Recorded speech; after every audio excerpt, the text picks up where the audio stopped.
Hi. நாம் ஏன் ஒரு ஸ்டேபிளர் மாதிரி இருக்கணும்?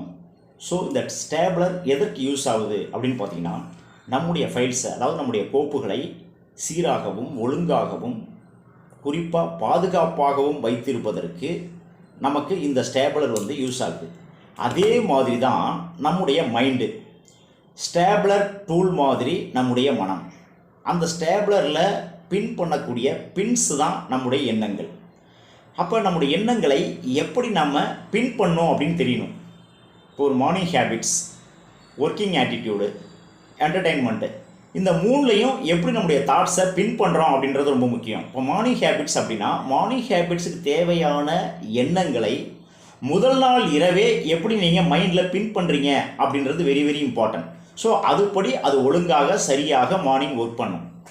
அதே மாதிரி ஒர்க்கிங் ஆட்டிடியூடு, ஒரு ஒர்க்கு அப்படின்னு வரும்போது எந்த மாதிரி டிசிப்ளினோடு தாட்ஸை நீங்கள் பின் பண்ணும் அப்படின்றது முக்கியம்.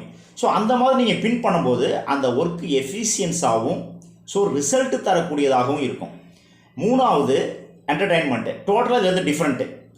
ஸோ ஃபஸ்ட்டு 2 பாயிண்ட்லேருந்து 3வது பாயிண்ட்டுக்கு வரும்போது அதிலிருந்து டோட்டலாக மாறி என்டர்டெயின்மெண்ட்டுக்கு எந்த மாதிரி எண்ணங்களை நாம் சேர்த்து வைத்திருக்கிறோம் அல்லது கோர்த்து வைத்திருக்கிறோம் என்பது முக்கியம். ஸோ அப்போ டோட்டலாக உங்கள் மைண்டு, உங்களுடைய பாடி, ஸோ எல்லாமே ஃப்ரீ ஆகும். அப்போ இந்த மாதிரி நம்முடைய எண்ணங்களை ஒழுங்காகவும் சீராகவும் பாதுகாப்பாகவும் வைத்திருக்கும் பொழுது நாம் ஈடுபடுகிற எல்லா விஷயங்களிலும் வெற்றி தான்.